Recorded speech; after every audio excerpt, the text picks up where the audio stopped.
തോക്കുൾപ്പെടെയുള്ള മാരകായുധങ്ങളുമായി ആളുകളെ ഭീഷണിപ്പെടുത്തുകയും കഞ്ചാവ് വിൽപ്പന നടത്തുകയും ചെയ്ത യുവാവിനെ പത്തനംതിട്ട പോലീസ് പിടികൂടി. പത്തനംതിട്ട ആനപ്പാറ ചുട്ടിപ്പാറ വടക്കേച്ചെരുവിൽ നൌഫലിനെയാണ് മേലെവെട്ടിപ്പുറത്തെ വാടക വീട്ടിൽ നിന്നും പോലീസ് കസ്റ്റഡിയിലെടുത്തത്. ജില്ലാ പോലീസ് മേധാവിക്ക് ലഭിച്ച രഹസ്യവിവരത്തെ തുടർന്ന് കഴിഞ്ഞ കുറെ നാളുകളായി പോലീസിന്റെ നിരീക്ഷണത്തിലായിരുന്നു 33കാരനായ നൌഫൽ. 2015 തമിഴ്നാട് കാഞ്ചീപുരത്ത് ധനകാര്യ സ്ഥാപന ഉടമയെ പണാപഹരണ ശ്രമത്തിനിടെ വെട്ടിക്കൊലപ്പെടുത്തിയ കേസിലും ഇയാൾ പ്രതിയാണ്.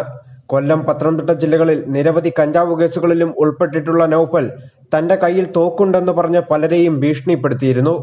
ഇയാൾ താമസിച്ചിരുന്ന മേലെവെട്ടിപ്പുറം തൈക്കാവ് റോഡിലെ വാടക വീട്ടിൽ നടത്തിയ പരിശോധനയിൽ പിസ്റ്റളും പലതര കത്തികളുമടക്കം മാരകായുധങ്ങൾ കണ്ടെത്തി.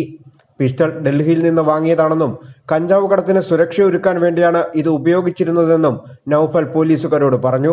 പിസ്റ്റളിൽ 2 വെടിയുണ്ടകൾ നിറച്ചിരുന്നു. ഇതിനു പുറമെ മറ്റൊരു മാഗസിനും ഇയാളിൽ നിന്ന് കണ്ടെടുത്തു. പോലീസുകാർ വീടിന്റെ താക്കോൽ അന്വേഷിച്ചെത്തിയപ്പോഴാണ് വീടിന്റെ മുകൾ നിലയിൽ വാടകയ്ക്ക് താമസിച്ചിരുന്നത് കഞ്ചാവ് കടത്തും കൊലക്കേസും നടത്തിയ പ്രതിയാണെന്ന് വീട്ടുടമ അറിഞ്ഞത്. വീട്ടുകാര്യങ്ങളിൽ സഹായിയായിരുന്ന യുവാവിനെപ്പറ്റി ഒരിക്കലും ഇത്തരത്തിൽ ചിന്തിച്ചിട്ട് പോലുമില്ലെന്ന് വീട്ടുടമ പറഞ്ഞു. അത്യാവശ്യ സമയങ്ങളിൽ കാർ ഓടിക്കാനും മറ്റും ഈ യുവാവിന്റെ സഹായവും അവർ തേടിയിരുന്നു. Pathanamthitta DYSP Nandakumar, narcotic cell DYSP Vidyadharan എന്നിവരുടെ നേതൃത്വത്തിൽ നടന്ന പരിശോധനയിൽ എസ്ഐമാരായ അനൂപ്, സുരേഷ് കുമാർ, അജി സാമുവൽ, എഎസ്ഐ അജികുമാർ, സിപിഒമാരായ മിഥുൻ ജോസ്, ശ്രീരാജ്, അഖിൽ, ബിനു, സുജിത്ത് എന്നിവർ പങ്കെടുത്തു.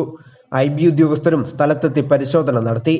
പിസ്റ്റൾ എവിടെ നിന്ന് ലഭിച്ചുവെന്നും ഇയാൾക്ക് കൂട്ടാളികൾ ഉണ്ടോ എന്നും ഉൾപ്പെടെയുള്ള വിശദമായ അന്വേഷണം നടത്തുമെന്ന് പോലീസ് അധികൃതർ അറിയിച്ചു. News desk, C news Kerala.